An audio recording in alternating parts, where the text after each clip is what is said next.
Recovery പേയ്മെന്റുമായി ബന്ധപ്പെട്ട process കഴിഞ്ഞ വീഡിയോയിൽ നമ്മൾ ഡിസ്കസ് ചെയ്തിരുന്നു. ഇനി നമ്മൾ പിടിച്ച റിക്കവറിയിൽ മുഴുവനായി എമൗണ്ട് അടയ്ക്കുന്നില്ല. ചില കാരണങ്ങളാൽ റിക്കവറി പിടിച്ച തുക മുഴുവൻ അടയ്ക്കാൻ കഴിയില്ല. അത്തരത്തിലുള്ള സാഹചര്യത്തിൽ എങ്ങനെ റിക്കവറി തുക എഡിറ്റ് ചെയ്ത് പേയ്മെന്റ് പ്രോസസ് ചെയ്യാമെന്ന് നോക്കാം. റിക്കവറി പേയ്മെന്റ്സ് എന്ന സർവീസ് നമ്മൾ ഓപ്പൺ ചെയ്തു.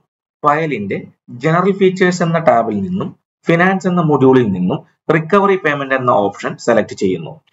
നമ്മൾ പിടിച്ച അടയ്ക്കാൻ ഉദ്ദേശിക്കുന്ന റിക്കവറി സെലക്ട് ചെയ്യുന്നു.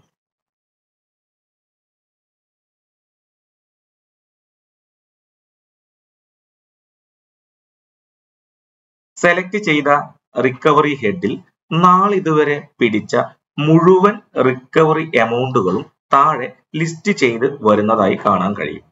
അതിന്റെ നേരെ തന്നെ ഫയൽ നമ്പറും പേയ്മെന്റ് ഓർഡർ നമ്പറും കൂടി നിങ്ങൾക്ക് കാണാൻ കഴിയും. ഏത് പേയ്മെന്റ് ഓർഡറുമായി ബന്ധപ്പെട്ട എമൗണ്ട് ആണോ നിങ്ങൾ കുറവായി അടയ്ക്കാൻ ഉദ്ദേശിക്കുന്നത്, ആ ചെക്ക് ബോക്സ് ടിക്കിട്ട ശേഷം എമൗണ്ട് എന്ന ഭാഗത്ത് എഡിറ്റ് ചെയ്ത് അടയ്ക്കാൻ ഉദ്ദേശിക്കുന്ന തുക രേഖപ്പെടുത്താനുള്ള സംവിധാനം കെ-സ്മാർട്ടിൽ ഉണ്ട്. ശേഷം പേയി ഡീറ്റെയിൽസും മറ്റു വിവരങ്ങളും നൽകി സാധാരണ പോലെ OVAC OA എന്ന പ്രോസസ് ചെയ്യുന്നു.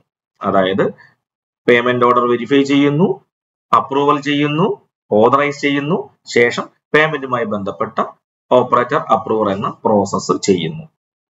ഇത്തരത്തിൽ റിക്കവറി പിടിച്ച തുക നമുക്ക് മുഴുവനായി അടയ്ക്കാൻ കഴിയാത്ത സാഹചര്യത്തിൽ കെ-സ്മാർട്ട് മുഖേന എഡിറ്റ് ചെയ്ത് അയക്കാൻ കഴിയും എന്ന ഒരു കാര്യം മാത്രമാണ് ഈ വീഡിയോയിൽ ഡിസ്കസ് ചെയ്യുന്നത്.